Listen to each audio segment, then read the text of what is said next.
Hey everyone, Cahlen here, and a while ago I mentioned that I wanted to do an experiment where I play around with sprouting seeds of various kinds. I'm using mung beans, using a really strong magnet to basically get things to grow more quickly. Now I don't understand the specifics of why this occurs, but I can explain some of the details that you'll need to actually be able to repeat it yourself. But let's take a look at it. So I'm using mung beans, which is a small little bean, green little bean, which is really great for sprouting. Alfalfa seeds also a really nice thing to use. Just a side note, sprouting is a great way to get a lot of your good nutrients. It's also a great way to store a lot of your food in it. Basically a lot of food in a very compressed amount of space, because especially with alfalfa seed, a tiny amount of seed can become a huge amount of food. And it's basically turning the water and the air into actual material, right? It's not sitting in the soil or anything like that. It's actually material is being added through the process of biology, which was not there before. It's creating nutrients for you. And all you have to do is soak it overnight and then water it, rinse it off basically, and drain it three or four times a day for a few days, okay? And you can store a huge amount of food that would feed a lot of people in a serious situation with sprouting. But if that's the case, like if it's true that we can enhance our yields using magnets, it seems like a thing worth doing, okay? So I'm gonna show you the results so that you can just see that this works. Okay, so both of these jars were soaked over the same period of time and were watered and rinsed at the exact same times over the same days. I think it's 3 or 4 days, something like that. One of them was exposed to the south side of the magnet for about 12 hours before the soaking process, and while it was soaking, also continually being exposed to the magnet. Then beyond that, no more magnet involvement beyond the initial soaking. The other one, just no magnet. That's the only difference, okay? So I think you'll be able to tell the difference. Look at that. Look at that. It's like at least a third more of food. Another interesting thing, supposedly the nutrient balance is different. And also you can enhance your nutrient balance by adding various things like magnesium, potassium and stuff to the water that you're using. There's other tricks and this more stuff that I want to experiment with. I think maybe even trying methylene blue with this. It would make it kind of look weird, but plants actually supposedly do good, like thrive when they have a little bit of methylene blue in them. So I might try that, other various things. But anyways, very obvious difference. Also, you know how sprouts have very specific smell to them. They actually smell quite a bit different. Now this one, I wouldn't say it smells bad. It smells about what we're mostly used to. And this one has kind of an unusual smell that you might say is similar, but it's distinctly different from this one, okay? So let's talk about the actual magnet that I'm using. So I have this little contraption here that I made. You can see there's a magnet inside. I'm going to take the magnet out.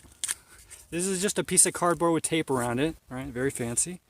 This is a small roll of quarters with tape around it because it's about the perfect size for what we're looking for here. Okay, so here's the magnet. I don't want to get too close to the phone. This thing is extremely powerful. One thing to know about extremely powerful magnets is that the magnetic field gets smaller the more stronger the field is, okay? So I would have to get this closer to something metal or to my phone to ruin it or to pull that metal thing. But once it's got that grip on that metal thing, it's going to be a really strong grip, okay? If you were to get 2 of these magnets, I think this is N52 Gauss. It's a 2 by 2 by 1 inch magnet. If you were to get 2 of these together and they snap together, you'd have a really hard time. It would be an ordeal to get them separated. Also, if your finger was in between them, you're probably going to lose the finger.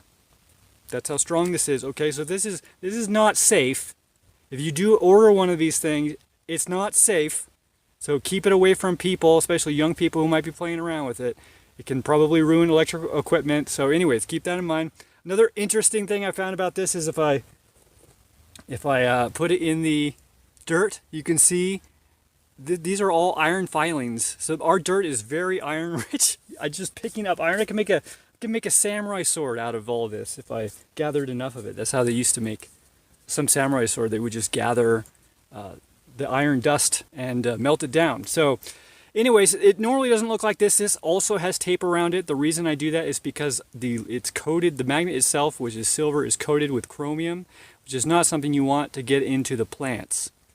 So it's covered with this. And then, gosh, that's so much. Can you see how much iron filings? Look how much iron filings. That was just going like this on the dirt. Anyways, I need to get my compass so I can show you the next part. Okay, so this works in a very specific way. It has to be the south side of the magnet, okay?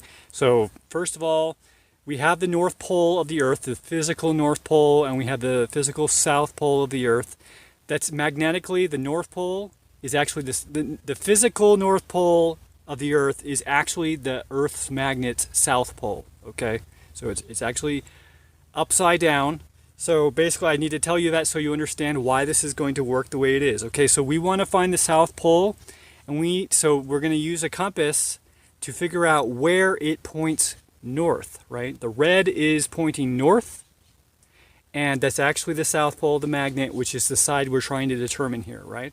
Okay, so this is either going to be the South Pole or the North Pole, right? These are the two poles here. And so what we'll do is we'll put the compass up to it. And you can see the south, the white, is pointing towards this. So that's the north side. Okay, now I'm going to flip it around. There we go. Okay, so now we know that this is the south side. We will get different results if we did it on the other side. I haven't done those tests yet, but apparently it'll be more distinct than even the results we just saw. Like this is South Pole exposure compared to no exposure. So South Pole compared to North Pole might be more extreme. Okay, so anyways, I think this was... just verify again. Yeah, so this is the South Pole. And okay, so this is, you need to understand kind of how a magnet is made up, okay? So there is basically there's going down and into both sides is basically a spiral, okay? There's a spiral going this way, there's a spiral going this way, and they meet at a point of zero magnetism. It's very similar to kind of the idea of what I call God. It's basically the source. It's the center where there's nothing, right? It's pre anything, and that's what is at the very center of a magnet. So it's a spiral going down, and it's in a very small area here, about the size of this, right? Which is why I put this here.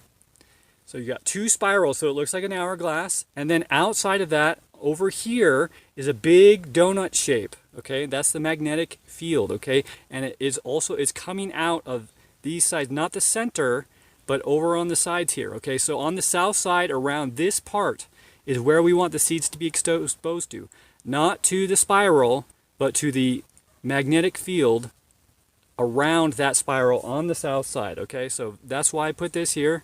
I put that right there, and then I can pile the seeds up right here. And this thing makes it so that I can pile the seeds up fairly high and also get consistent measurings, okay? So that type of thing. So I'm going to go ahead and start a new batch today. I'm going to go ahead and eat this. So we'll show you basically how I start it. Okay, here's the magnet, south side facing up. I'm just going to sprinkle those seeds in there, make a little bit of a mess. Until they about reach the height of the quarters. Now then I'm going to leave this here for, basically I would start this in the morning and then leave it here until the evening when I start the soak. Okay, so let's talk quickly about the jar that I'm using. This is just a normal mason jar with a special lid, right? So this is just a plastic lid with a little screen. This is really important because of the process for how you do things. First, you put the seeds in here, you cover them with water, and you leave them overnight, and then you pour it out. You don't have to take the lid off or anything. You just pour it out, rinse it again with water, shake it up a little bit, pour it out, and then you leave it up. Oop, I got some water on me. You leave it just like this. So I have a little tray over there, which allows me to just leave it, and it's kind of tipped like this. Okay, and then another aspect of these is they also come with these little sleeves. If these get exposed to light, then they start to generate the chlorophyll and they turn green a little bit too early.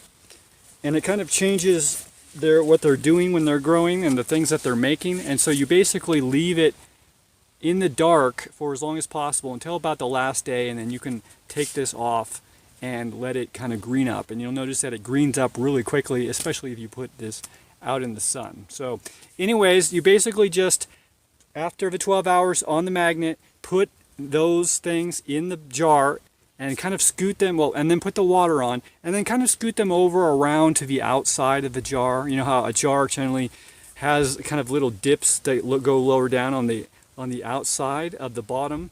That's useful for this because, again, we don't want them sitting right there in the middle. So we're going to scoot them away from the middle, off around the sides, and then leave it soaking overnight. Okay? And if you want, though apparently this is not necessary, I haven't tried this yet, you don't need to soak it with the magnet. Just exposing it dry for the 12 hours ahead of time. Some people say it's even like 3 hours or less. Just the dry exposure to the magnet has this effect. You don't need to actually do it with the soaking. I just really wanted to make sure I got an effect, and so I did it with the soaking. Okay, so you could just set this on top of the magnet and it's fairly stable. So anyways, I think that's pretty cool. I mean, a very, very distinct difference. Let's just look at that again. Very different, right? I mean, these are the exact same number. Well, not the exact, I didn't count the exact same number, but they fit all into the magnet. I did expose them for about 10 seconds to the magnet, but I think 10-second magnet exposure, 12-hour magnet, actually more like almost 24-hour magnet exposure. Obvious difference. So there's definitely something going on there. And not only is this probably useful for sprouting, but all kinds of other agricultural purposes if people got creative about it. So anyways, just thought I'd share that with you guys, and I'm going to go eat some sprouts. So I'll see you later. Okay, so you can see, remember how much I put in here. This only goes down about this far, right? Because the magnet's taking all of this. So this is not very much seed. And this is exactly how much I used to make all this food, right? Awesome.